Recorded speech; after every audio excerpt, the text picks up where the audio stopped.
Celebrating more than 20 years in the field of video communications, Jeremiah Films continues to lead the way as an effective creator of hard-hitting, life-changing motion pictures. Through its high standards of excellence, Jeremiah Films has impacted the world with its production and distribution of intelligent, innovative, and thought-provoking films, videos, books, and music.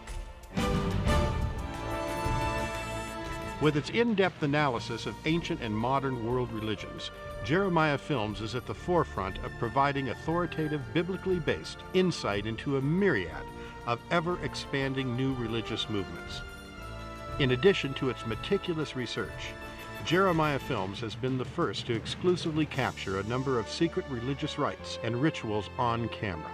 These groundbreaking documentaries, filmed all over the world, feature leading experts whose skilled examinations provide a clear understanding into the often confusing and conflicting faiths which abound. We at Jeremiah Films invite you to join with us as we continue to educate and equip those who desire to know the truth concerning the many challenges facing our world. For a complete list of products, including new releases, visit our website at www.jeremiahfilms.com or write us at P.O. Box 1710, Hemet, California, 92546. To place an order, you can email us or call toll-free 1-800-828-2290.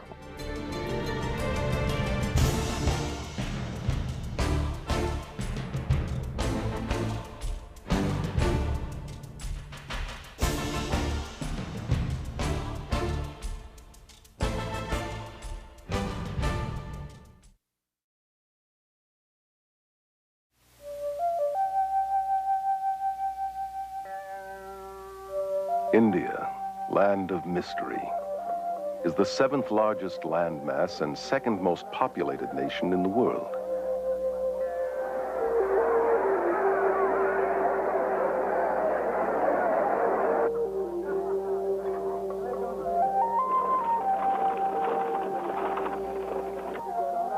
It is rich in resources and manpower, yet its people are among the poorest and most suffering on earth.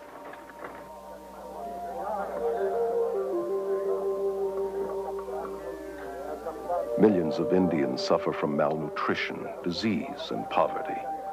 The people are apathetic because their religion has taught them to be detached observers, disregarding the agonizing lifestyle which imprisons them.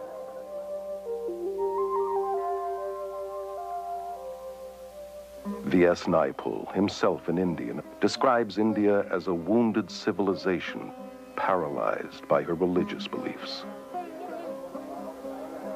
This complex and contradictory religion, known as Hinduism, promotes the worship of enlightened god-men called gurus.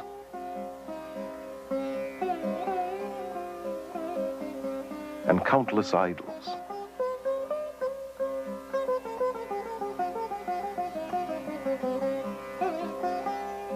It deifies both nature and femaleness, and believes Mother Goddess to be the original deity. She is worshipped in many forms, as Mother India, venerated in the shape of her map, as Mother Earth, reverenced in the cow, whose urine is even seen as sacred, in Goddess Kali, the goddess of death and destruction, who demands to be pacified with blood sacrifices, and in Holy Mother Ganges, the largest river in India.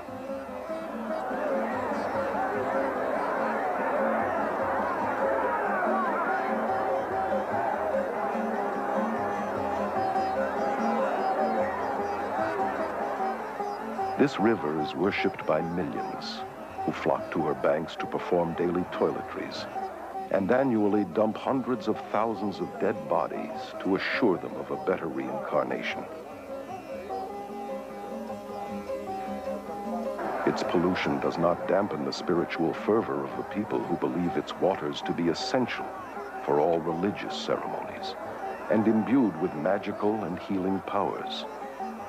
Incredibly, the West is today looking to Hinduism's superstitions for hope.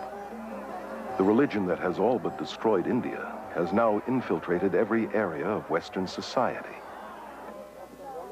Protesting that it is not religious but scientific, it is transforming our minds, science, medicine, mass media, politics, and the church.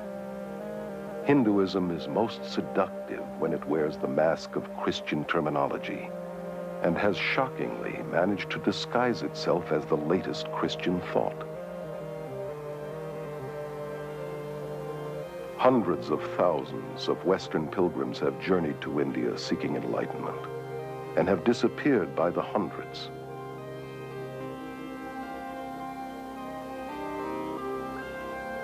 All too often they are destroyed by the madness and perversion of the very gurus they have worshipped and looked to for salvation. Today, hundreds of these professing God-men are invading the West.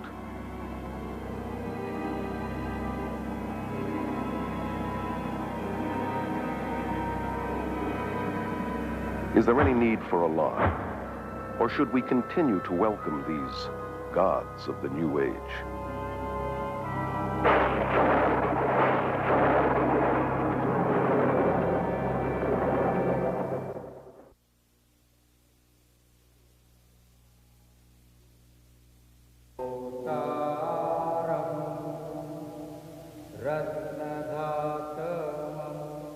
Here in Delhi, India, Guru Darshan Singh, only one of hundreds of gurus, has personally converted or initiated some 15,000 followers. He explains that it is the job of the guru to groom his disciples into the shortest path to salvation. Salvation is the same, but we have various paths leading to it. Some of the paths are long paths, other paths are the short paths. Why is a master then necessary? Master is necessary, to groom you into the shortest path. Descended from a long line of Hindu spiritual masters, Rabindranath Maharaj is a former guru and accomplished yogi who was worshipped by thousands. The Hindu needed to be near his guru. The Hindu needed to consult his guru. He eventually saw his guru as the only means to salvation. It is absolutely extraordinary also to look at disciples of some of these gurus that I saw in India, for example. These adoring, huge, open eyes that just will accept anything from him and that just love him beyond anything. I loved Maharishi. I worshipped him. Therefore, everything he said or did or thought was perfectly right in my eyes. I just met Bhagwan and there it was. It's nobody else than him. Bhagwan is my master and I love him. I'm in love with him. That's the only thing I can say. Guru Bhagwan Rajneesh, given refuge by the American government after fleeing his native India, has purchased a 100-square-mile ranch in central Oregon, to which his red-clad disciples flock from all over the world.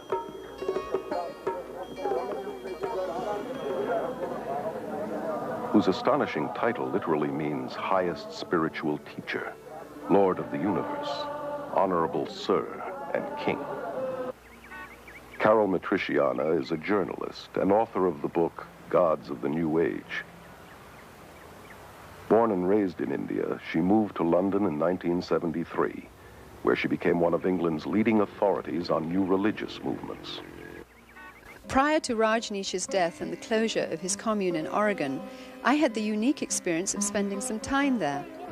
Rajneesh would come out twice a day in one of his 96 Rolls Royces and literally be worshipped by his thousands of Western devotees.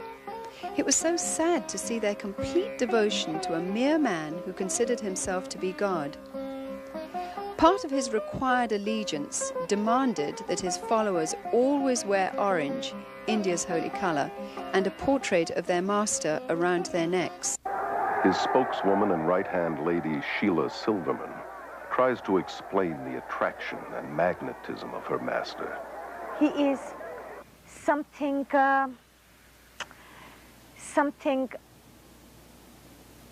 that is so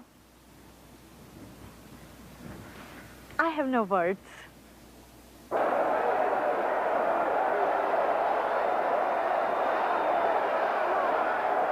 It is a love relationship, master and disciple. Something happens in your heart when you see a master. Bhagwan's my master.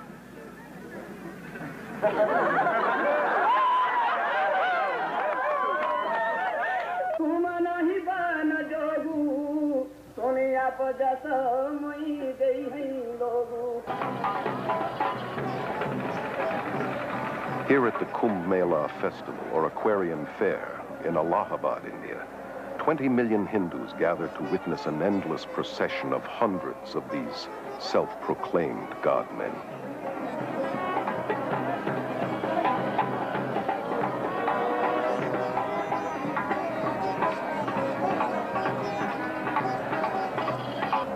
Even the dirt beneath these gurus' feet is an aid to the disciple in his quest for salvation.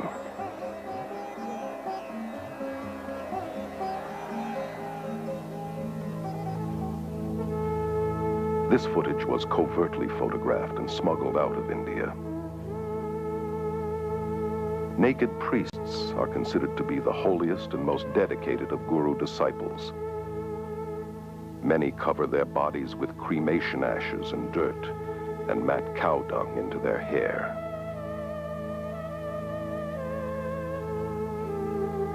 Some are armed and are dependent upon extremely potent drug concoctions.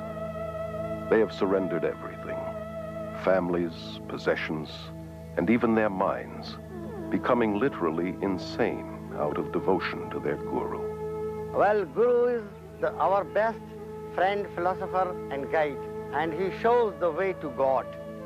So, we in our India acknowledge him as a divine power, just equivalent to God. If anyone could be near the beloved Master and witness the love, the compassion, the humility, the grace, the generosity, no one in his right mind would not know that this is a walking, talking, living God on earth. In all scriptures, you will find that the Master is the God-incarnated power working on earth. You people that interviewed this gentleman today, I don't think you knew who you interviewed, but you interviewed God. For the Hindu, the Guru is all-important. The Guru is his Lord, his Master, his Savior, even greater than God. Yes, Guru is greater than God. I have personally talked with many, many gurus, and the sad fact is that within their belief system, they have to be detached and removed from their emotions and compassion, and their cruelty and inhumaneness is seen as spiritual and excused as holy. I was really interested in their worship and their veneration and their adoration and the gifts and offerings they brought to me. But I was certainly not interested in their problems and their difficulties and hardships and pains. The Guru followers believe that he returns this incredible love that they feel towards him. But in reality, he feeds off their emotions to maintain his own ego. So many people come here because they too are in love with Bhagwan. They too are seeking the wisdom, the love that Bhagwan has to offer. He has so much love, and he gives his love to everybody, and it helps us to find our love in ourselves. The followers of Jim Jones, leader of the People's Temple, were convinced that their relationship was built on love. And nearly 1,000 of his devoted disciples committed suicide at his command. It was their final gift of total surrender to the leader they loved. Their lives cut short by a madman claiming to be God, the reincarnation of Jesus Christ. Guru Sai Baba is one of India's most powerful men with millions of Indian disciples and a growing Western following. He says of himself, "I am God. My power is divine and has no limit. There is no force, natural or supernatural, that can stop me or my mission." Prabhu Guptara, born and raised in India, is currently a journalist and media commentator in London. Gurus are going to the West because of two reasons. First, of course, they want to convert people. They want them to become followers of their own religion, in some cases themselves. And secondly, because they feel they have something to offer. What these gurus have to offer is a family, a community to belong to, which they don't have.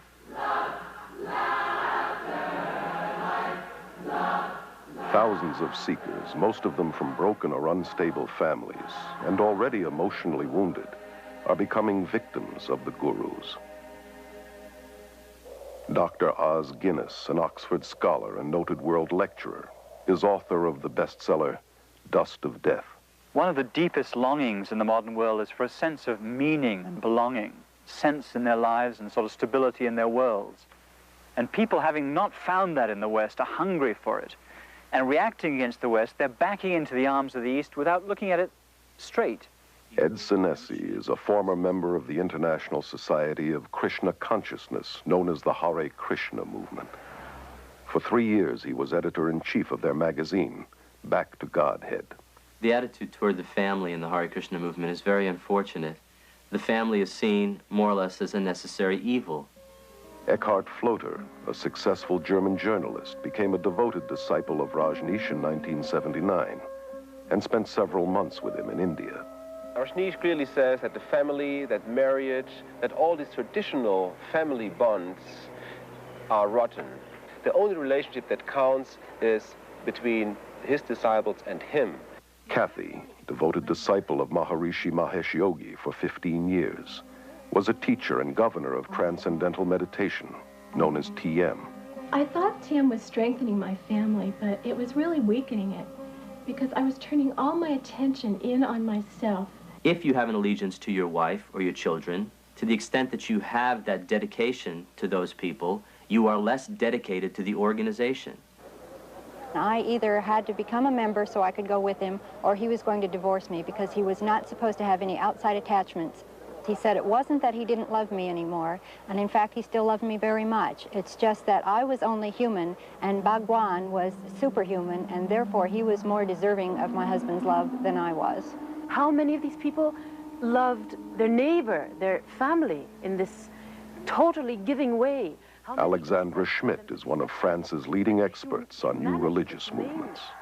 How many have been so blind to all the negative aspects of a person they loved as to that of the guru? Ellen is a spokeswoman for the Brahma Kumaris Raja Yoga organization, which is completely administered by women who control 800 centers in 40 countries. Our organization has the practice amongst all the participants of celibacy, whether in individuals or married couples. I found myself being attracted to my wife, but I couldn't, because as soon as I felt attracted to her emotionally, physically, then it was difficult for me to maintain my celibacy. So the way I resolved that was to turn her into an object of dislike or hate. We have living proof of thousands of couples who are living in this way and are finding much greater harmony and pure love as opposed to limited physical love. Over 90% of the marriages in the Krishna movement end in divorce. Rather than using our energy in raising a family and being involved in many physical relationships, we're focusing that energy on spirituality. You see, what's so diabolical about all this is that it masquerades as spirituality. In some schools of thought, to be spiritual, celibacy is encouraged, and yet in others, sexual perversion is practiced, not only among the gurus themselves, but by their disciples, including young children. Contradictions are also seen in the attitude towards women, who, on the spiritual level, are the focus of worship. Their femaleness is seen as the creative power of God. For instance, to be initiated by a female yogini is considered much holier than initiation by a male. And yet, on a day-to-day level, women are considered lower than men and treated as less than human. In the religious communities in India, which are known as ashrams, there is absolutely no place for children. And here in the West, the gurus generally don't want the burden and responsibility of children because it distracts the parents from devotion to him and his cause. They have a school system whereby they force the children at age 5 to live in the ashram. A lot of the kids did think it was like a prison. They didn't get to go anywhere but the ranch. And while we were at school, it's really just a place for the kids to go to get out of the grown-ups' way. And they separate them from the mother and father, which is very unfortunate and very destructive. Well, the kids would want to see their mom and dad, you know, just to be with them as a family. The kids wouldn't even know where their parents were, and they'd have to go look for them. And when they did, parents were usually too busy to talk to them. And so the kids were mainly by themselves and unsupervised. The most heartbreaking result of the Guru invasion to the West is the damage and harm it brings to the children, those who have no other choice than to live in the ashram because their parents have chosen to follow the Guru. Separated from parents and cut off from outside relatives, they become community property. They lose their individuality and identity and are alienated from society.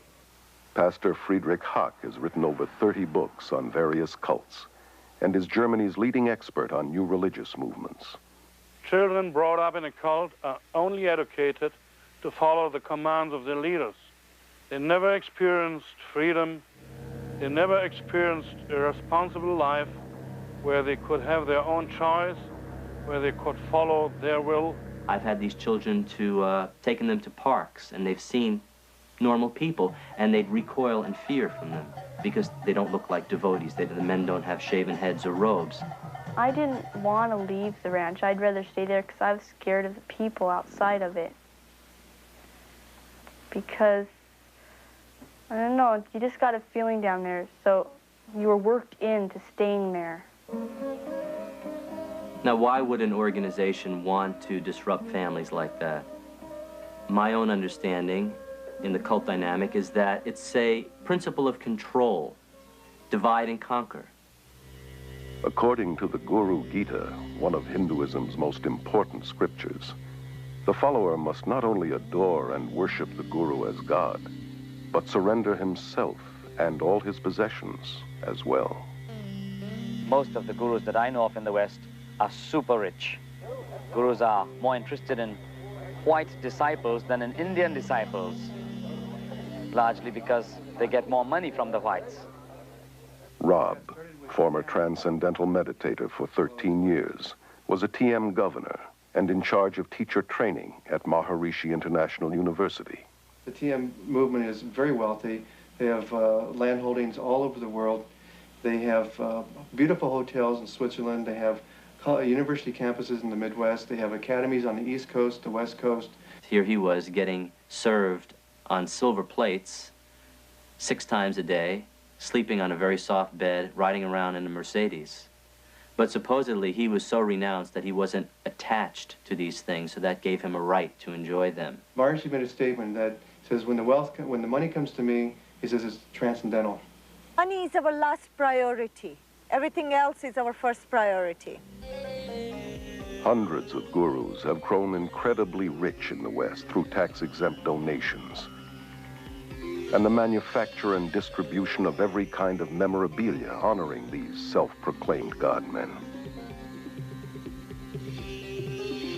They have acquired vast land holdings, armed bodyguards, and outrageous luxuries, from posh hotels to their own fleets of planes, helicopters, and, as in Rajneesh's case, Rolls-Royces. Why not Rolls-Royces? Why have anything less? This country is a capitalist country, and anything that produces or helps capitalism, why not? Anybody who says, why have Rolls-Royce? I say, you're a communist. The Guru's hypocrisy is diabolical, criticizing the materialism and commercialism in the West and convincing their followers that non-materialism will get them up the spiritual ladder. These gods of the New Age are laughing all the way to the bank. I know of groups involved in drug trafficking, smuggling, prostitution, and the buying and selling of weapons, all done to earn money for the Guru. I know of a variety of female disciples who were prostitutes in Bombay and making money with it. I have evidence that the Rajneesh organization is making a lot of their income through illegal trafficking of drugs into this country. If you have your head in a right place, you can create money. It is an art. They were encouraged to smuggle dope from India to Europe, and from this money they could pay their workshops. If they have to tell you they're with the Christian Children's Fund, or they're with the Salvation Army, or they're using the money to find men missing in action in Vietnam, whatever they have to do to get the money, they'll do that because they believe what their guru told them, that the end justifies the means. Hinduism teaches you to die to the voice of conscience inside that says, it's wrong. It teaches that there is no sin. This can be seen in the way that gurus and their disciples justify murder, violence, robbery, bribery, and crooked business transactions, all done in the name of heavenly deception. People were encouraged not only to spy on each other when they were not properly surrendering to the master, people were encouraged to lie to each other. The mail is censored. We know of bribery with local politicians. People undergo, as I did, a change in their value system and become confused about what is right and what is wrong. Another danger that you can see in a lot of the Eastern thinking is the sort of syncretism and the failure to make distinctions so that you transcend not just right and wrong, but this and that. And I think it's very important to say there are distinctions, not just between right and wrong, but between all sorts of things, to think critically, to think clearly. The whole philosophy of Hinduism is very relative. There are no absolute moral standards upon which to act. Your feeling of right or wrong would change according to your level of consciousness. You can become so completely under the power of this particular person that you refuse to think, or if you like, you're unable to think. You can lose the power to take decisions of any sort, no matter how trifling, in any area of your life. Sally Belfridge, former resident of Rajneesh's religious community in India, wrote of her disillusionment in her book, Flowers of Emptiness. I felt more and more kind of drawn into this emptiness of his. It's impossible to describe. It's more than charisma. Charisma doesn't do it justice at all. It's more than an aura. I really believed that he knew something I didn't, that he was on a plane that I was not. They ask you for total and also brainless obedience and worship because they are God and they are more than human, and you have to follow these gods. You are not asked to deal with your brain and to ask questions.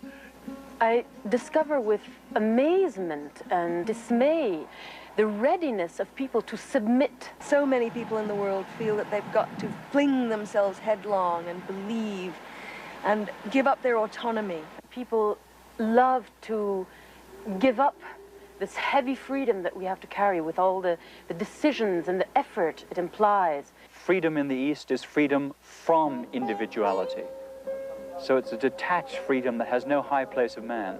And a lot of the Eastern way of thinking is like a sort of mist that falls in, or it's been described as an embrace that smothers any differences. I found that I lost my identity somehow. He had no identity. He was a sort of conduit to the infinite. And I was somehow at the receiving end of something very strange and extraordinary.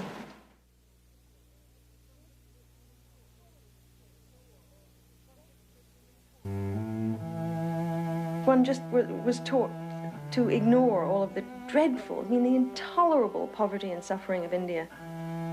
There were beggars clustering around the gates of the ashram, day and night, children starving, living in little huts, surrounding what was supposed to be a religious community. The contradiction was disgusting to me, but most of the sannyasins failed to notice it.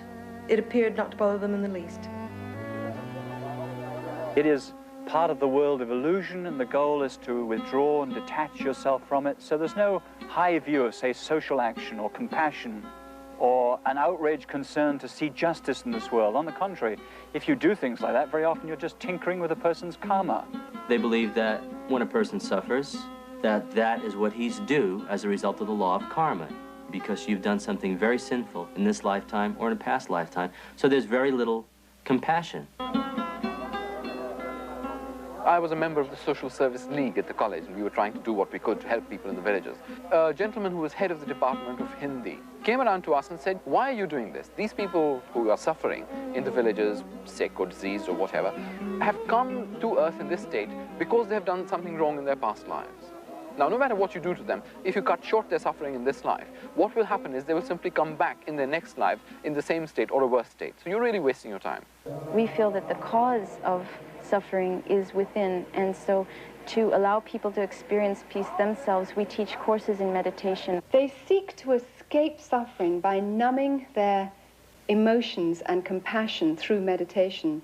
Maharishi, TM's guru, once said that a hungry person can become a happy hungry person through practicing meditation. Although the Hindu tries to convince himself that suffering is only in his mind, an illusion as he calls it, Maya, at the same time he believes that he has to suffer again and again by forever being forced to return to this world through reincarnation.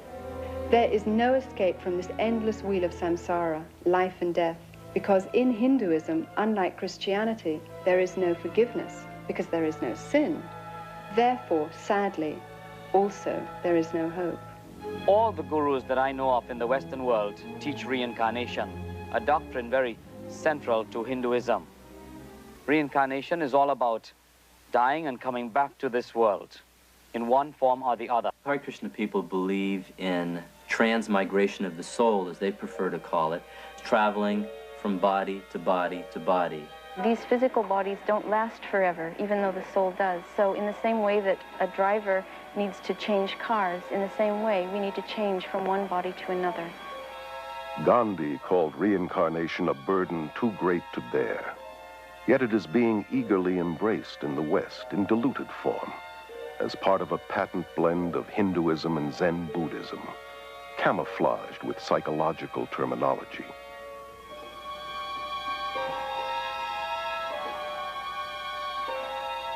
This New Age religion is promoted through thousands of worldwide networks and hundreds of major gatherings, such as this Mind, Body, Spirit Festival held in Los Angeles.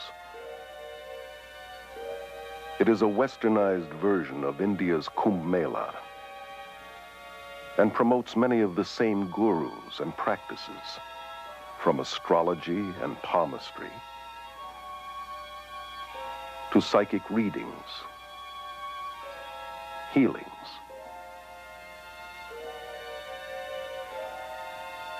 and meditations. The festival, now international, was started in London in 1977 by Graham Wilson. He explains the New Age interpretation of reincarnation as an upward evolution to a higher species of mankind. We don't just reincarnate as an individual soul into a new body each time, but more of there's a collective consciousness of souls, which is why I think we have access to a lot more information than we realize.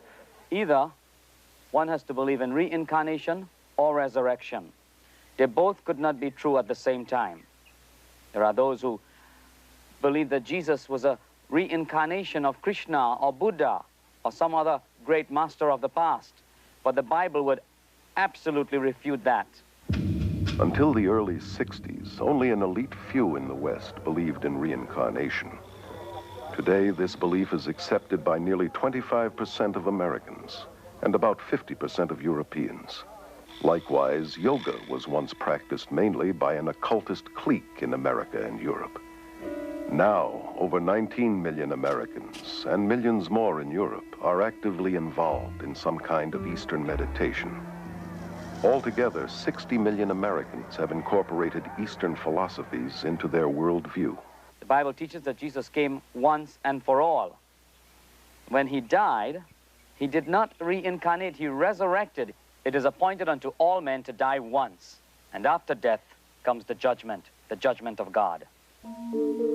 I noticed that in the Western world, reincarnation has become something of a fad. However, in India and in Asia as a whole, reincarnation is certainly not a fad. It is a form of punishment.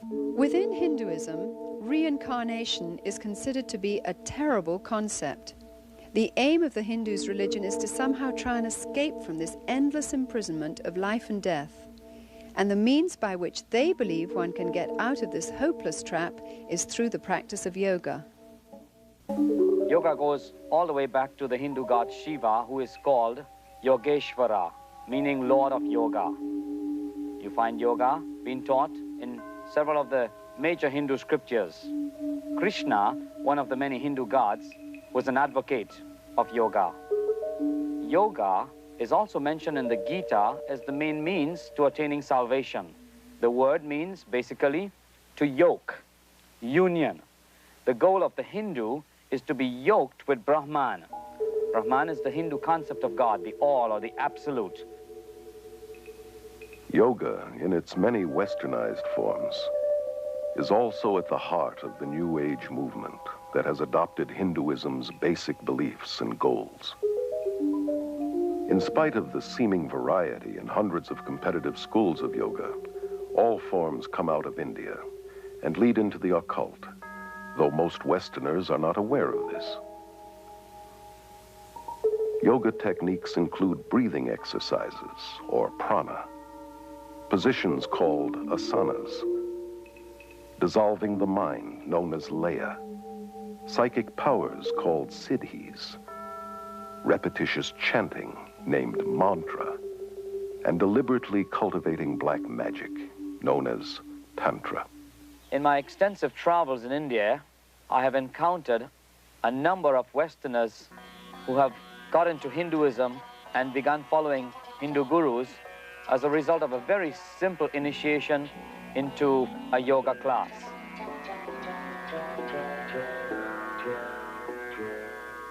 Yoga is in many ways the heart of Hinduism. There is no Hinduism without yoga, and there is no yoga without Hinduism. Although there are many types of yoga, the one most familiar in the West often passes for physical exercise and is called Hatha Yoga.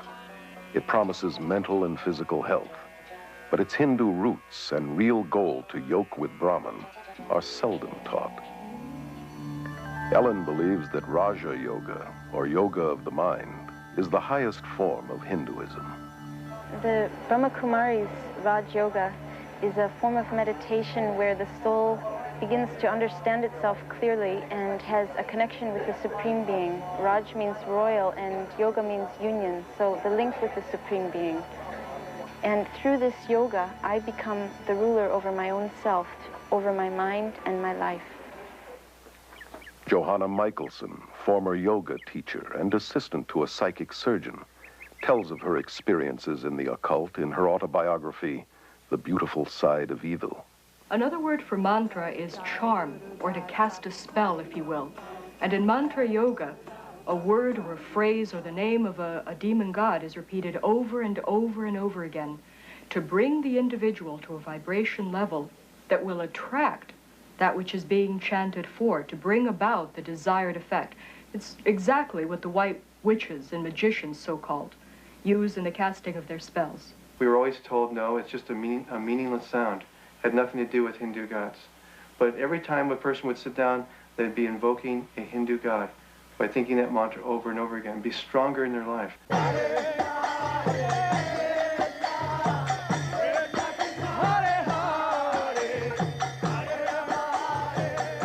The chant goes, Hare Krishna, Krishna Krishna, Hare Hare, Hare Rama, Rama Rama, Hare Hare. 108 mantras is one round, and they chant that 16 times a day. That takes 2 hours to do every day. That's the minimum requirement the guru exacts from that. It's sometimes referred to as a hypnotizing or brainwash technique, because whenever you're having a problem or running into some confrontation, you retreat to the security of the chanting instead of thinking a problem through.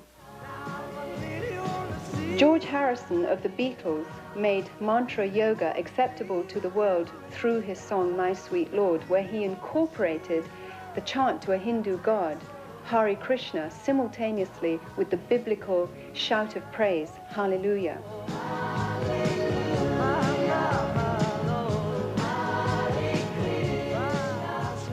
He said he did this deliberately to show that both religions are the same and to make Hinduism more acceptable. To pretend that all religions are the same is dishonest, as is the merger of various religious techniques. For instance, more and more Christians use the name Jesus much like a mantra. They claim that it's a tool to get them into the presence of God. Jesus said that repetitious prayer is not acceptable to God. Maharishi Mahesh Yogi, originator of TM, claims to have put Eastern meditation on the mystical map. With over 3 million followers, TM is the largest guru movement ever to invade the West. The Beatles' much publicized visit to Maharishi's community in India in the 60s convinced their millions of fans that TM, the so-called scientific yoga, was an even more powerful way to bliss consciousness than drugs. What makes TM unique and different from any other practice that's going on today is that it offers enlightenment very quickly. It offered a jet ride, you might say, to self-realization. I started experiencing being lost in this state of awareness called the Absolute. In essence, Maharishi taught that we all come from that nothingness, and that is the source of all our consciousness, of all of our thinking and everything we do. Maharishi's primary thrust is the marketing of his Siddhi Yoga, which is designed to develop psychic powers such as levitation. These courses, like most guru programs, cost thousands of dollars. Rob was able to finance his advanced training through government student loans, totaling $6,000. During these sessions, it's a very strange environment. People speak in tongues, they yell and they scream, they talk in foreign languages. It's like a madhouse, and it's real crazy. Everyone bouncing around on foam pads, flying up in the air. Rajneesh is one of India's most controversial gurus, largely because of his endorsement of shocking sexual practices as a prerequisite for salvation. His brand of yoga, called dynamic meditation, is a New Age combination of Hinduism and psychotherapies. This exercise, involving rigorous breathing and hyperventilation, is designed to arouse the serpent force called Kundalini, which the gurus believe lies coiled at the base of the spine.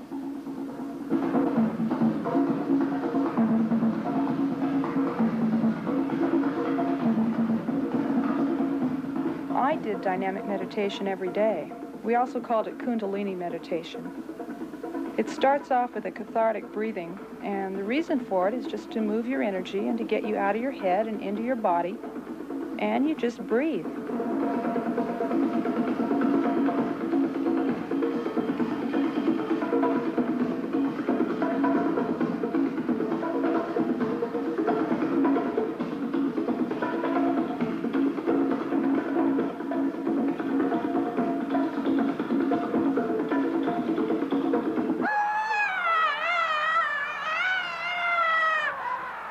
The next phase, the screaming phase of dynamic meditation, feels like when you finally had an opportunity to throw a tantrum when you were a little kid.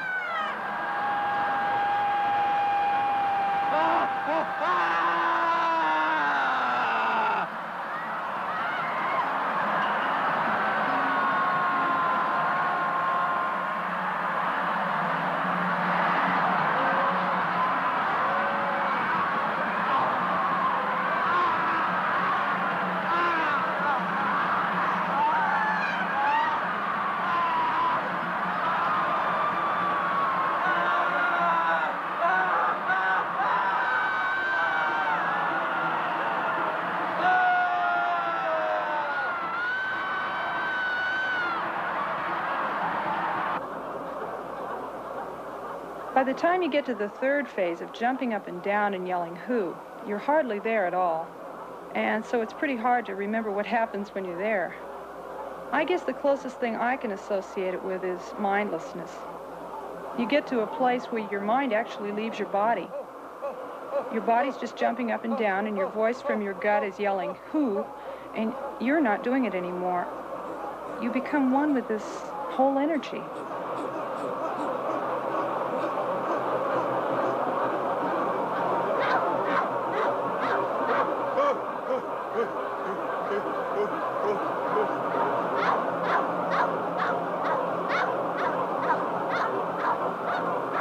The next phase in dynamic is the quiet space. Someone yells, "Stop," and you've just been doing 30 minutes of intense catharsis.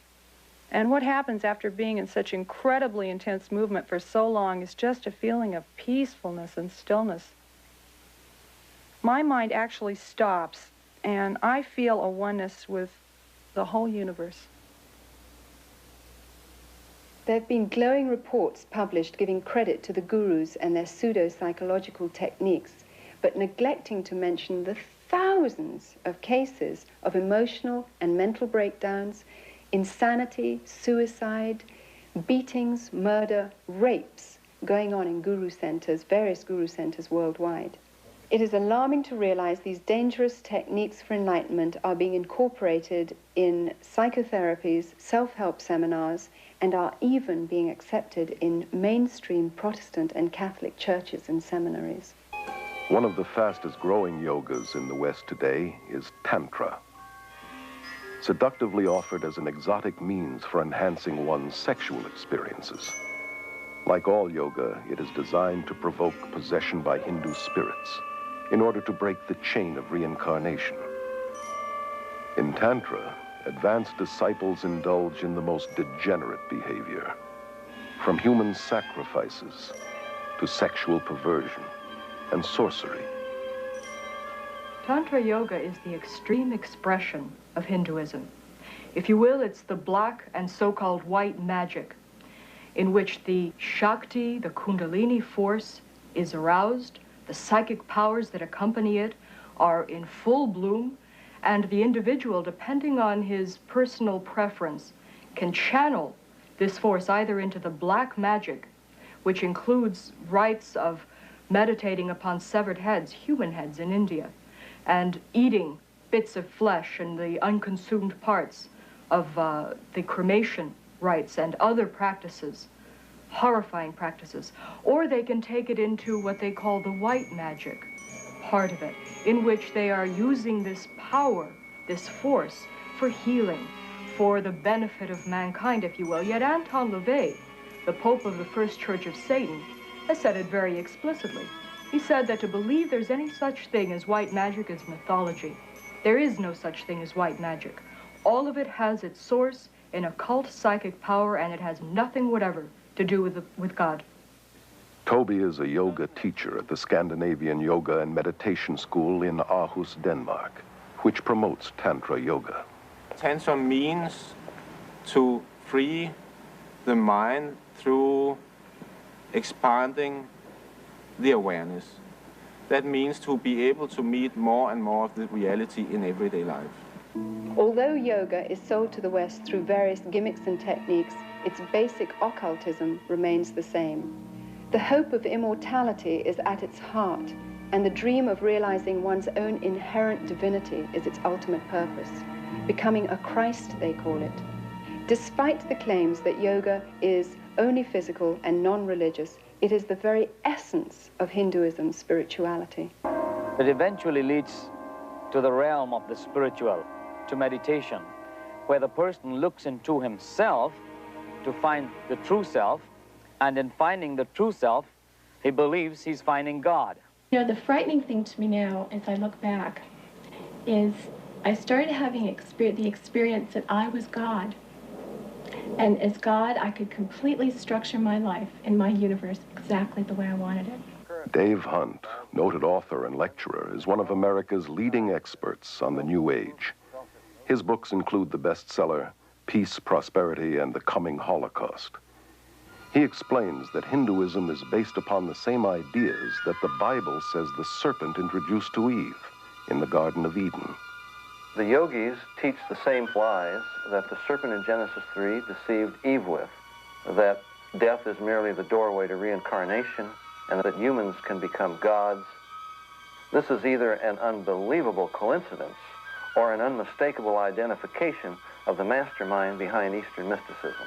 This mastermind is called Satan in the Bible and is also known as the serpent, the ultimate power of Hinduism, symbolized by the serpent, is glorified and worshipped in Hinduism.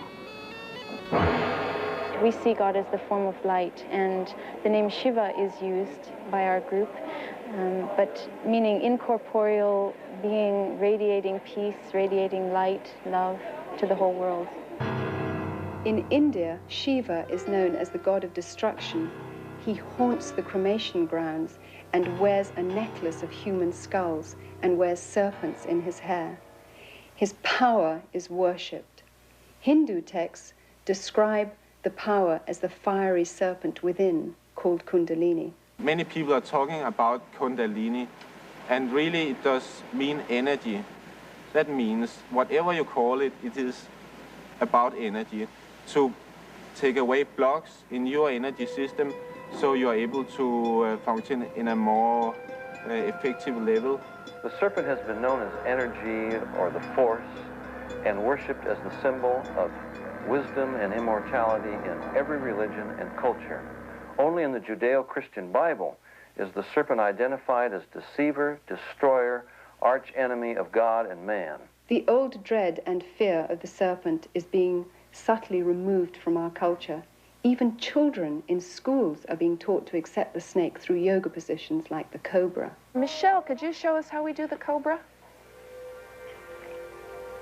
That's it. Arch your back. That's good. Look forward. Good. You hold it for a second. The breathing exercises are designed to teach you to absorb the prana, the energy life force in the cosmos, to channel it into the chakras, the psychic channels, thus awakening the Shakti force, the Kundalini force, and bringing about those psychic powers, which are such an integral and prevalent part in yoga. So very slowly, let's breathe in through our nose. Very slowly. Breathe in. Breathe out. There are many dangers in the breathing techniques. Even the writers and the proponents of these exercises are quick to warn that not only do these things trigger emotional and mental diseases, which have been known to place people even in insane asylums for the rest of their lives, but they also recognize that these exercises can open your soul and your mind and your entire being to a takeover by demonic forces.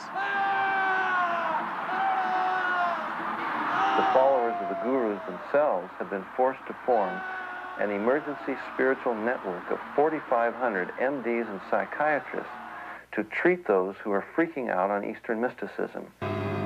Many people don't realize this, but it's terribly dangerous to go into a meditative state in which the mind is simply left blank, and that ultimately is the purpose of the meditations in yoga. It's like opening the door to a room. Whatever comes through, you have no control over. Many argue that certain yoga techniques can be used as merely exercise, yet that is not yoga's intention. It can be compared to joining the military. While a soldier may get stronger and more vigorous, the purpose of the army is certainly not health care.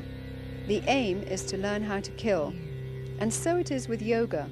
All yogic exercise was designed to kill the will, mind, and emotions, hence releasing the soul from the endless cycle of reincarnation. I thought I was being strengthened, but what I was really doing is flipping into an altered state of consciousness, a form of self-hypnosis, which is very weakening to the mind and to the body. But this weakness made me afraid to give it up. The biggest danger I found in practicing transcendental meditation was the dependency on the technique itself. It's kind of like drugs. A drug addict doesn't want to give up his drugs, and because the experience is so pleasing, and he feels his life will crumble around him if he doesn't have it. I thought I'd have the experience of like leaving Shangri-La and all of a sudden turning old and weak and disintegrating. I was afraid that I would lose my clarity and my energy. But little did I know that when I did give it up, I gained all these things that I never had when I meditated.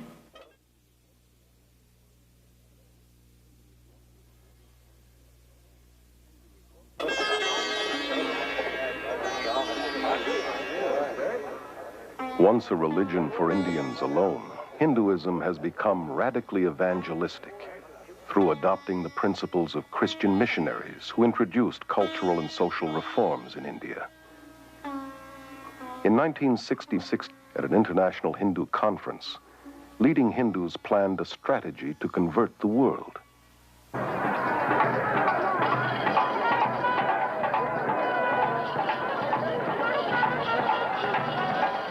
The gurus were chosen as the first crusaders. And their tens of millions of converts are now the first Western Hindus.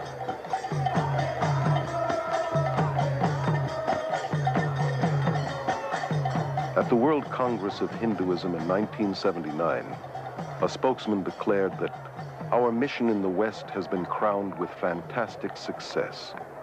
Hinduism is becoming the dominant world religion, and the end of Christianity has come near.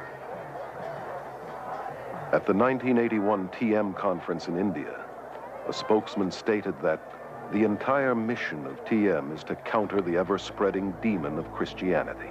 The religion that is out to destroy Christianity is being embraced by millions, including many in the church today who are naively succumbing to spiritual propaganda and unwittingly becoming disciples of the gods of the New Age.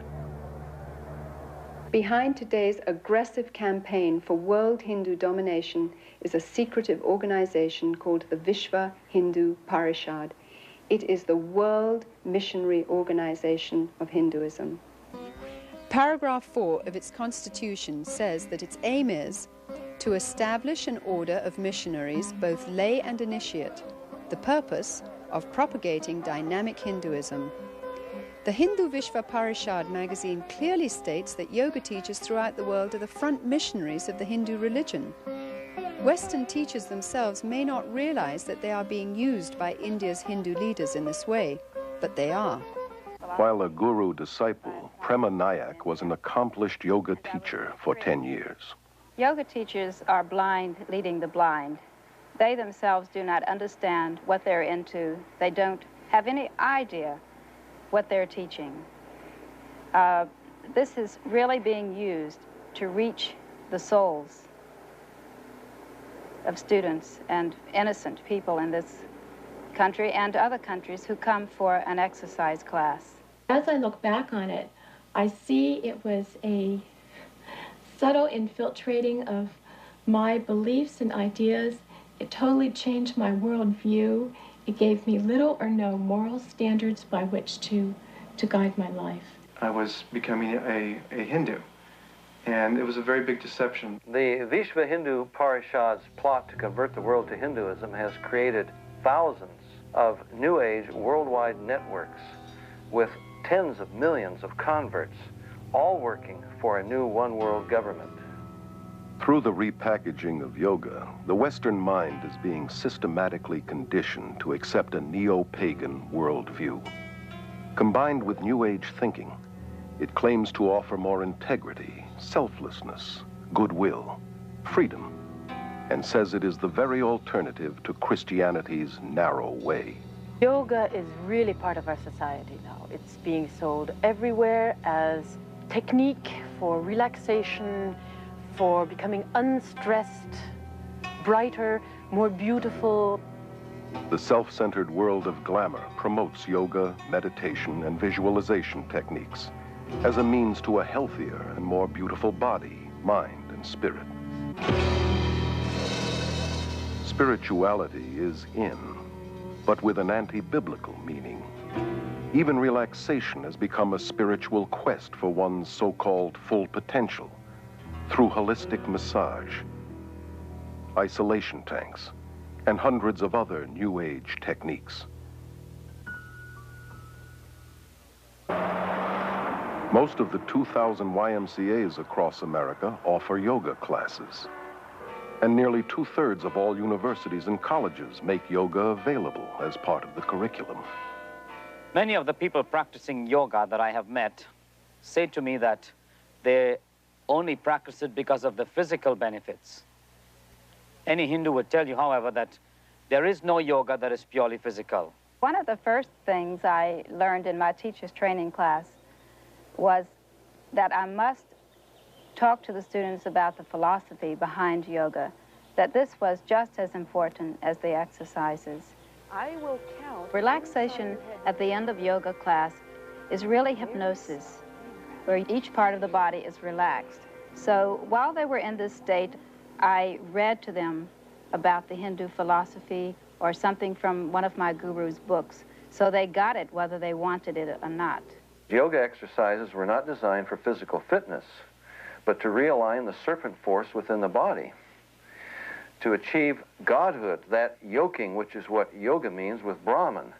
Anyone interested in physical fitness ought to do exercises designed for that, not yoga.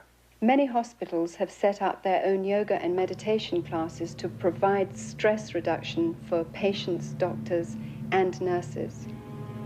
Doctors and dentists who wouldn't think of promoting Christianity or Judaism on the grounds that it is religious are unwittingly involving their patients in Hindu practices. The last 2 years I've been working with some German doctors. That was in research of breathing exercises. In our Danish school, we get patients from the doctors, typical with backache, with nervous symptoms, with high blood pressure, with stress, and so on. In addition to promoting yoga, fitness and health magazines advocate various schools of vegetarianism, a practice essential to Hinduism. An extreme example is macrobiotics, which attempts to manipulate spirituality through diet. Maharishi once said that vegetarianism was the highest form of diet. This is essential in order to have deep experiences in meditation, because the vibrations in animal products are innately of the nature to pull the soul down into the lower levels. I find it intriguing that so many of the people in India and those in advanced yoga in the West who feel that the consumption of meat lowers their vibration level think nothing about drinking their own urine, or better still, cow's urine, which the holiest of men in India recognize as having special redemptive qualities. We only eat food that's prepared by yogis who are in remembrance of the Supreme Being, so that those vibrations are filled in the food, and these affect the mind very much. They also teach that anyone outside the movement is more or less evil. He's a meat eater, he's a karmi. You're not able to have as much endurance, not as much strength, because I was a vegetarian for many years, lost a lot of my strength. I've quit my so-called wicked ways, in other words, killing game and eating the flesh of animals. I'm strict vegetarian, as this diet so ordains. God did not ordain vegetarianism. Jesus was not a vegetarian. He fed the multitude with fish on more than one occasion. He himself ate fish and the Passover lamb. While the Bible would not condemn vegetarianism as a means for health, it would condemn it as a means for spiritual enlightenment. Health food stores are among the main fronts for guru organizations in recruiting, and are major distributors of New Age literature. Thousands of MDs, PhDs, chiropractors, and dentists are enthusiastic proponents of New Age holistic medicine. These New Age practitioners operate from the premise that treatment of the body must begin with treatment of the mind and spirit. These therapies involve countless techniques, most of which incorporate altering one's consciousness, or hypnosis. Always part of the occult, hypnosis has become the main bridge between Hinduism and modern science. Hypnosis creates the same states of consciousness that you experience under drugs and in yoga. Accepted in medicine and psychiatry, hypnosis is the heart of self-improvement and positive mental attitude courses. And hundreds of misinformed Christian psychologists use hypnosis in their daily counseling. Even in the church today, faith in God is being replaced by faith in our faith, in our positive thinking, in the idea that somehow if I can make myself believe that something will happen, then it really will. This is a counterfeit of the true faith. Many believe that hypnosis is okay if used by qualified counselors. Somehow used by the right people makes it scientific and not occultic. So Christians naively use it, as do many of the new consciousness movements like EST, Scientology, mind dynamics, silver mind control, and alpha brainwave training. In pursuit of Freudian myths, psychiatrists use hypnosis to regress patients back into their childhood and into the womb, where they relive the traumas of their birth, despite the scientific fact that the prenatal natal and early postnatal brain is not sufficiently developed to carry memories. I did indeed experience my original birth thought, but I felt it wasn't enough. I went back and I experienced my thought during my conception, and then I went back from there to a previous lifetime to experience why I had structured my conception the way I did. I mean, it's never ending. You can just keep going. Moreover, they take them right back into prior lives where they come out with factual recountings of lives they've lived all over this earth.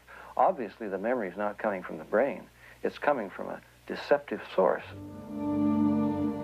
The field of medicine is embracing numerous New Age beliefs that cannot be explained scientifically, such as acupuncture, which claims to manipulate the Kundalini force with needles, and biofeedback, which uses a monitoring device to train a person to control ordinarily involuntary functions, such as blood pressure. The Menninger Clinic's documentary on biofeedback calls it the yoga of the West. Elmer and Alice Green, pioneer biofeedback researchers, admit that it creates the same state of consciousness and results as yoga. This electronic yoga has now been introduced by psychologists into the world of sports, including the Olympics. Businessmen are coming to yoga today because they want to be relaxed in the middle of their day. They want to train their ability to concentrate. Self-help therapies are a motivational tool used by hundreds of competitive businesses across America. Weekend success and positive mental attitude seminars and mail-order subliminal persuasion cassettes promise to improve personal and business performance through a blend of humanistic psychology and Eastern mysticism. One such course, called New Age Thinking for Developing Your Full Potential, has changed thousands of lives for such prestigious clients as the IRS, CIA, U.S. Army, Navy, and Air Force, NASA, General Motors, IBM, Xerox, Rockwell International, Bell Telephone System, Bank of America, and scores of police and fire departments. The human potential movement, with its emphasis upon self, self-esteem, self-love, self-acceptance, a positive self-image, is simply a westernized version of the yogi's self-realization, the guru's concept of the divine within, that we're all God. Rolling Thunder, the Shoshone Indian medicine man, has said, scientists will eventually discover what pagans have always known. That's exactly what's happening through the invasion of Eastern mysticism into the West. Many leading scientists have enthusiastically embraced Eastern mysticism in recent years. Hinduism, which claims to be the oldest religion, is being deceptively packaged as the new science. And a lot of the East is very seductively packaged.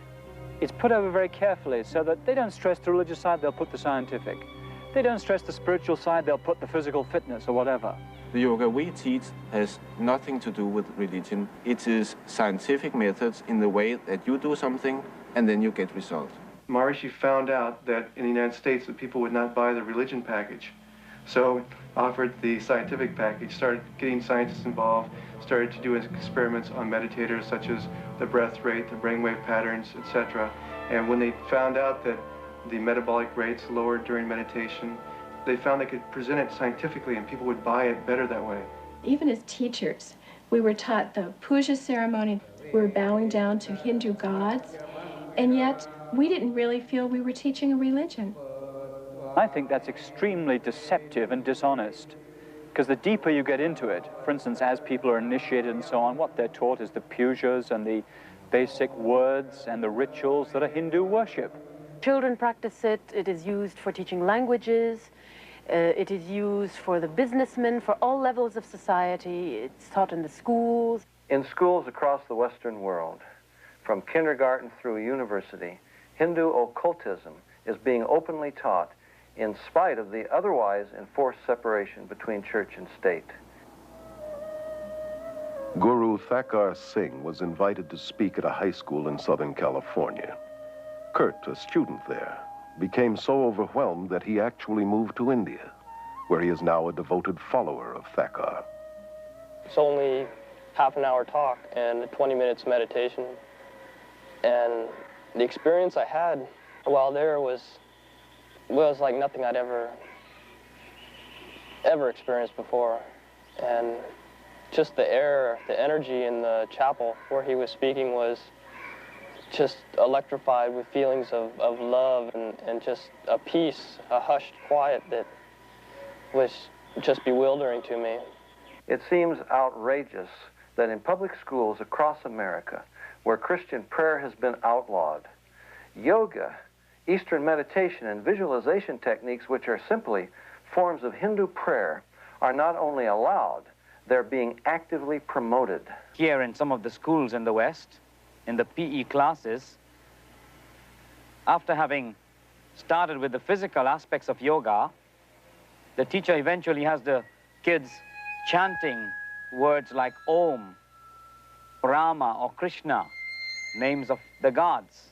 Starting right down from the teacher to the student, we learned that the yoga could really help the kids reduce tension and center themselves. Many teachers are now being encouraged to develop a mass consciousness among the students. Let's relax. We're going to very slowly lift our hands up. Children are taught to let go of their critical faculties and center in on their intuitive feelings and experiences. Just really, really relax. Imagine that you're on top of a really soft and fluffy cloud, and you're just really relaxed, comfortable. Just see that blue sky in your mind. One of the ways that the consciousness of the masses can most powerfully be influenced is through the mass media, which is increasingly being used for promoting Indian consciousness. The film Gandhi was probably the most effective piece of Indian propaganda to invade the West. It was a political advertisement controlled and heavily financed by the Indian government and promoted by the peace movement. It propagates a false message of Hindu religious tolerance and non-violence. Historical accuracy was discarded. Gandhi was no different from most gurus today in that he was a sexual pervert and was certainly not the non-violent, peace-loving man as demonstrated in his racial killings of blacks in the Kafir Wars in South Africa. The most important message of the film was that Gandhi was one of the first gurus to link Christianity and Hinduism to form one package, a new religion. I consider him to be one of the fathers of the New Age movement. So many of the most popular films today, like Close Encounters, Poltergeist, E.T., Return of the Jedi, Star Wars, are all based upon Hinduism. For example, the Force has a dark and a light side. That's black magic and white magic. The doorway into the occult is an altered state of consciousness. This is the way that Obi-Wan initiates Luke into the Force. He has him working a laser sword. He says, Luke, your problem is you're trying to think. He puts a visor over his face so he can't see, and he says, Luke, you got to tune it out and let the Force take over. That's an altered state of consciousness. In The Empire Strikes Back, Yoda is a yogi. He's got Luke standing on his head going through various contortions to develop the mind power to raise his spaceship out of the swamp. And when Luke can't do it, Yoda does. And Luke looks on and says, I don't believe it. And Yoda says, that's your problem. In other words, it's all in the mind. If you would only believe, it would happen. And when Luke goes into the cave to confront Darth Vader, Yoda says, don't take your laser sword, Luke. You don't need it. All you need is within you. That's the divine within. And when he cuts off Darth Vader's head and it rolls to the ground and he opens the visor and sees his own head, that's the most powerful presentation of Eastern mysticism you could ask for. The Beatles sang it, I am you and you are me and he is she and all is one. We are raising an entire generation of children under the bombardment of cartoons and television shows and fantasy role-playing games and movies that are telling them that the occult and Eastern philosophy is a wonderful thing, not something to be afraid of, not something ugly and fearful, but something beautiful with the darling reptilian creatures with the great psychic powers that are drawing these children into an acceptance of things that are dangerous beyond anyone's comprehension. The minds of children are being trained in the use of the supernatural and taught the principle of creating what seems like reality through Hindu psycho-spiritual techniques of mind power. Dungeons and Dragons, for example, requires participants to mentally murder, rape, torture, and otherwise commit mayhem with the aid of occultic powers. In at least one popular game, Hindu deities like the goddess Kali are invoked. Hindu religious techniques, including repeated chants, visualization, and casting spells, are used to overcome enemies. For you students who are new to our fantasy games class today, we're going to be playing Dungeons and Dragons, and I'd like to talk about a few of the advantages of using Dungeons and Dragons in a classroom. You may be wondering why you get to play games in school time. These games are used in gifted children's programs throughout the United States. A clear majority of state-supported schools and colleges incorporate them into their curriculum. And we call this an integrated curriculum. You guys are kind of familiar with that. You may encounter some violent creatures on the way, but the object is to be able to dispose of this ring that is the symbol of evil in the kingdom of Middle-earth. A child can understand the dark and light side of the Force. And to understand the Force is to understand basic Hinduism. George Lucas, creator of the Star Wars series, is in real life a devout believer in the Force, which he says can enable anyone to read minds, see past and future events, levitate, and plug into a nether world of psychic energy.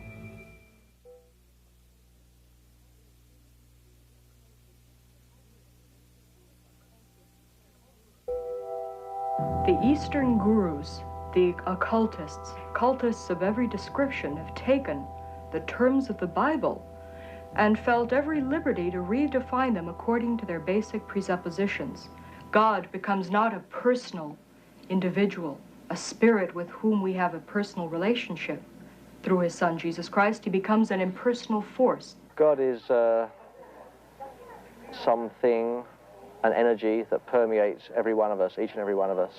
And it's both personal and non-personal. Jesus becomes not the way, the truth, and the life, but an avatar, a way shower, one of many paths to God. Jesus Christ, of course, was an enlightened master. Bhagwan is another Jesus, another Buddha. Jesus Christ was a great master, like our master is today. The Word made flesh, as the Bible puts it. Jesus himself warned us that in the last days many would come claiming to be Christ and Messiah. Our landscape today is literally crawling with individuals claiming to be Christ, and the Eastern gurus are right on the top of the list. There are two things the gurus have done. On the one hand, they've used Eastern-type words that are floating about in the West, words like energy, vibrations, and so on. And they've also used words, phrases, ideas from the Bible, from the teachings of Jesus, misused them, twisted them around to draw people to themselves, to suggest that the things that Jesus was talking about are actually the things they are talking about, when actually it's not so at all. In Holy Bible, it has been explained very explicitly that be ye perfect even as your Father who is in heavens is perfect. And we are also basically the same as he is. And when you know you're a perfect man, then you can go upward and you can become divine. Each human being is naturally peaceful, naturally pure, naturally good, and the quality of evil is our unnatural state. So in meditation, we're practicing that, focusing on the original, pure, divine self, which is our true state. If humans are inherently good, then why do they lie, cheat, steal, make war? Whatever good there is within us apparently isn't enough to keep us from doing evil.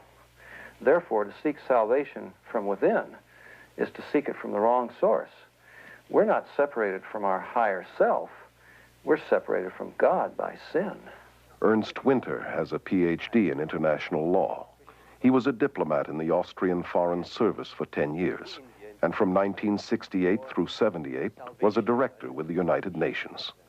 My greatest concern really is the growing interest and dedication and application of Eastern mystical thought and practices within traditional Christian groups and churches. There's a vacuum, there's a longing. They want to be filled with, quote, religious experience.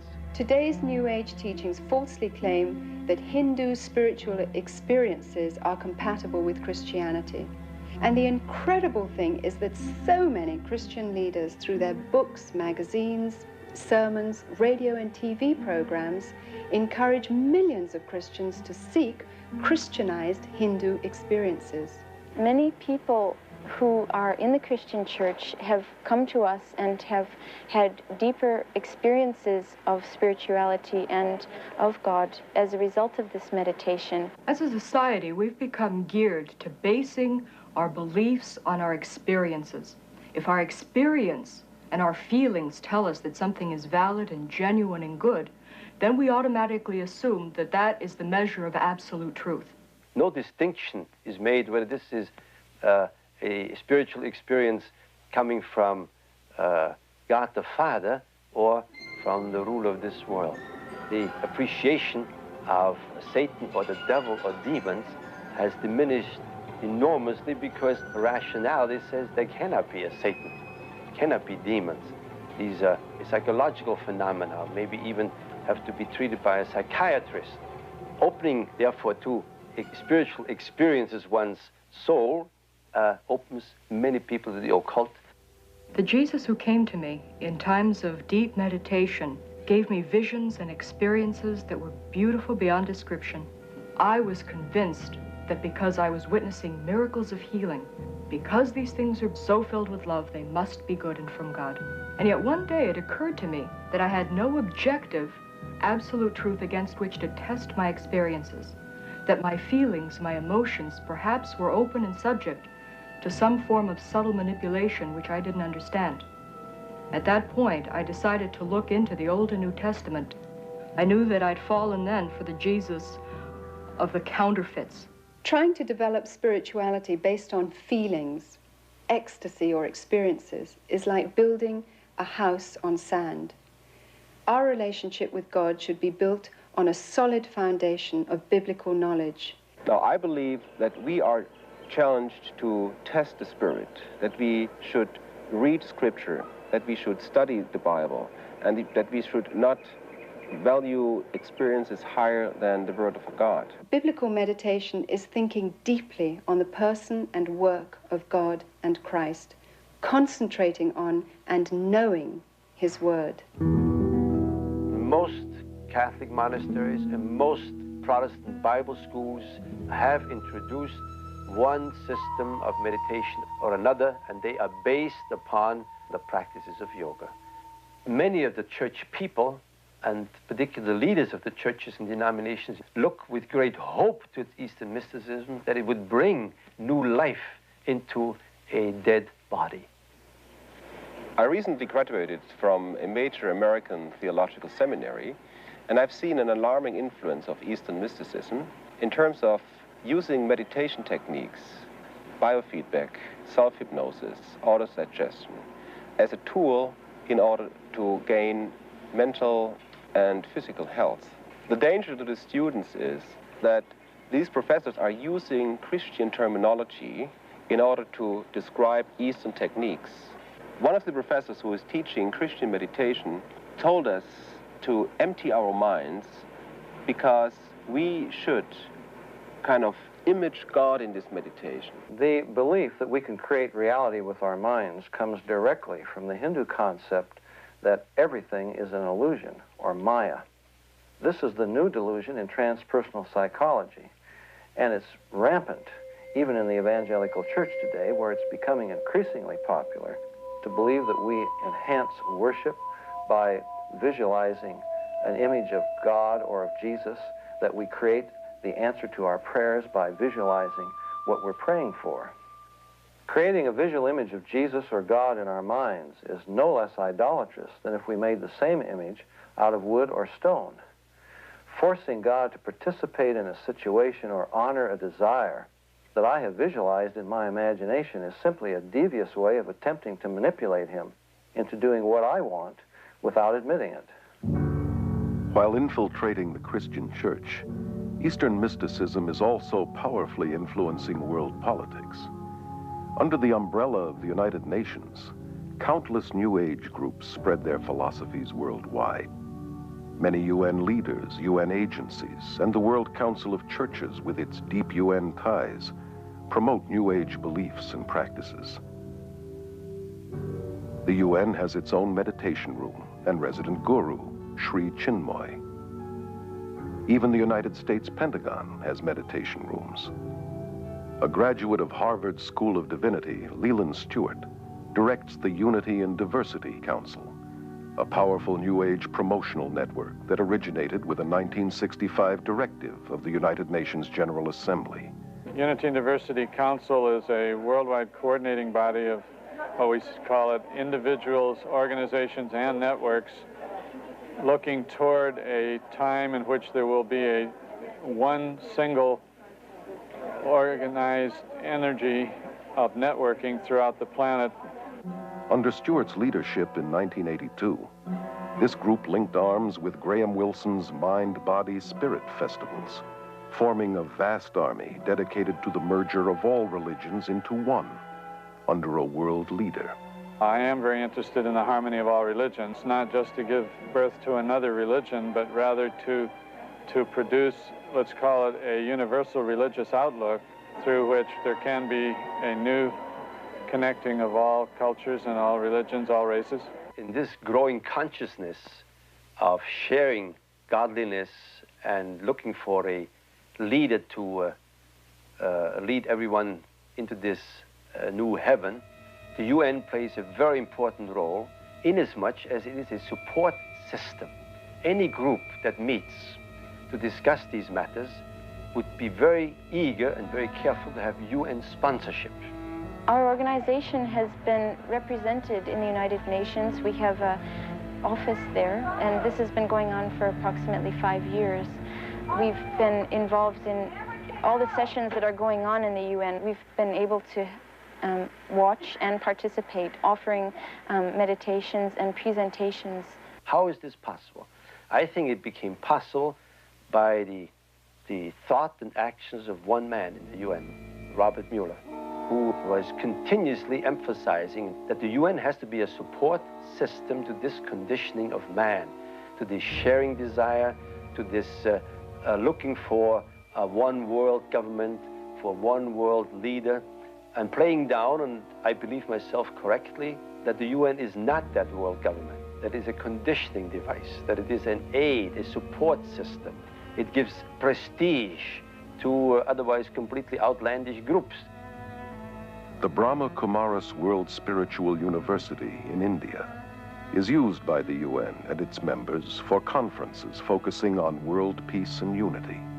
Delegates from all over the world, VIPs, are attending to express their ideas and to experience peace in a very real way themselves. This experience will enable them also to draw up new laws for universal peace. This will be endorsed by heads of state and submitted as a practical form for the United Nations. Many evenings, the UN building is even used for lectures, talks, meditations, enlightenments, on how to make one better world. The leaders are asked to meditate and be involved because this is part of their instruction of brainwashing, and all this is part of the conditioning for the vision of a new world or of a new age. This guruistic system in politics is very dangerous for our democratic society. It will at least bring a loss of freedom, a loss of security, and a big danger for all mankind. So I believe Guruism is preparing the world for some political fascism too. Actually, we're being prepared for this surrender to an authority in a way that perhaps we don't realize. We are going through right now strange bathing in Eastern concepts of consciousness, states of consciousness, bliss, reincarnation, energies, vibrations, all of these words that have become very commonplace, really, in the Western languages, are also modifying our mind. They are changing our way of thinking. And this changed way of thinking puts us into a mental state, if you'd like, and prepares our intellectual functionings for this surrender. More than ever before, the human race seems willing to surrender spiritually and emotionally to a charismatic leader who can offer peace and prosperity to a world trembling on the brink of ecological and social collapse, international financial chaos, and a nuclear holocaust.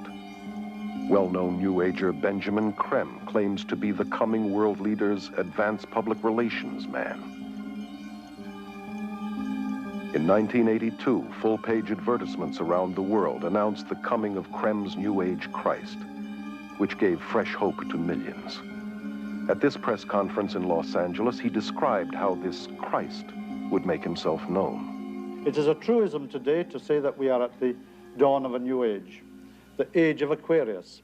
And it is important to remember that all of the great religions await the coming of a teacher. The Christians await the return of the Christ. The Muslims await the Imam Mahdi. At the same time, the Buddhists await the coming of another Buddha.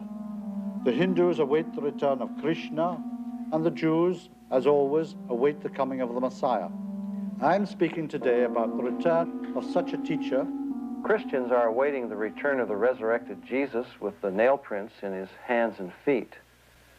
But the followers of the gurus are awaiting a coming world ruler who won't even claim to be Jesus, but the latest reincarnation of the Christ Spirit, and he will have the psychic powers to prove it. Simultaneously, throughout the world will take place hundreds of thousands of spontaneous healings and cures, which will reinforce, if that were even necessary, the fact that it is the Christ himself. The day of declaration will be the outstanding event of this or any other century. On that day, the radio and the television networks of the world will be linked together. We shall see this extraordinary face on our television screens. But he will not speak. His words will drop silently into our minds in our own language. This is the significance of the altered state of consciousness reached in yoga and other forms of Eastern meditation. A Nobel Prize winner has described the brain as, quote, a machine that a ghost can operate, unquote. What that means is, in an altered state of consciousness, the connection between my spirit that normally operates my brain and my brain is loosened, and that allows another spirit being to interpose itself, begin to tick off the neurons in the brain, create an entire universe of illusion, astral travel, give psychic powers. In this way, the world is being prepared for some ultimate delusion.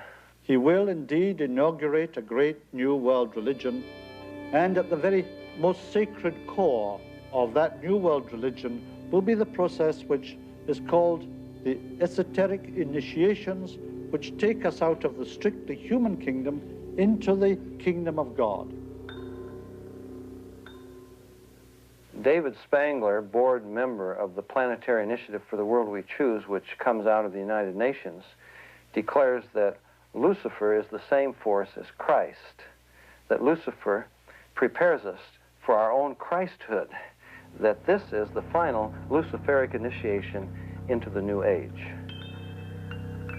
Benjamin Creme's Christ may not be the world teacher and ruler of world peace as he forecasted, but without question the stage is being set today for what the Bible calls the apostasy, or man's abandonment of God.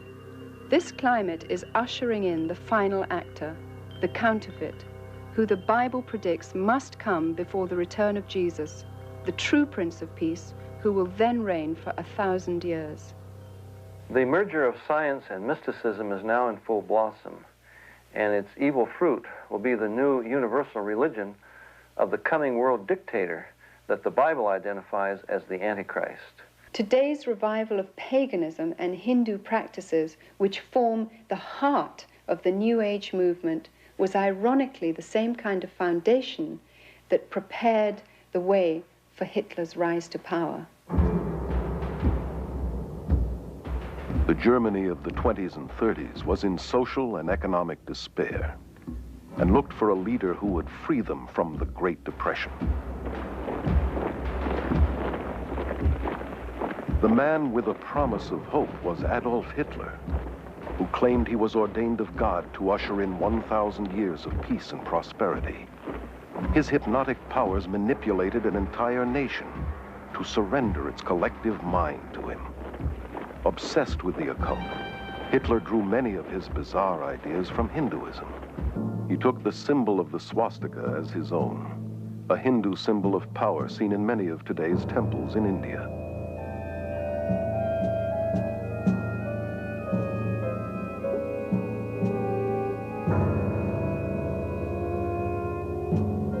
Millions of Germans who submitted to Hitler as though he were God died for him and his cause, much like the followers of Jim Jones. The current worldwide revival of Hinduism blended with psychology and disguised as self-improvement, self-hypnosis, positive mental attitude seminars, visualization techniques, and mind dynamics courses has made today's world far more susceptible to spiritual deception than the Germany that embraced Adolf Hitler.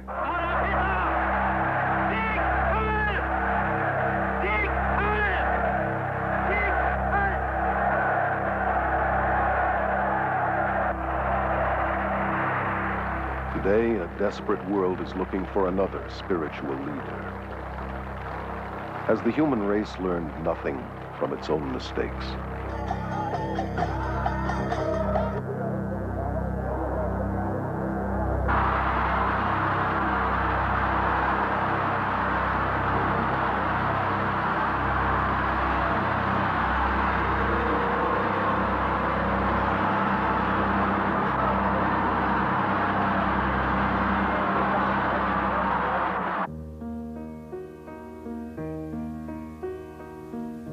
Jesus says, "See to it that no one misleads you.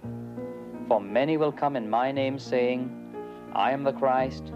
Behold, here is the Christ, or there he is. Do not believe them. For false Christs and false prophets will arise and will show great signs and wonders, so as to mislead, if possible, even the elect. Let no one deceive you. The apostasy comes first, then the man of lawlessness is revealed, the son of destruction, who takes his seat in the temple of God, proclaiming himself to be God." Jesus said, "I am the way and the truth and the life. No one comes to the Father except through me."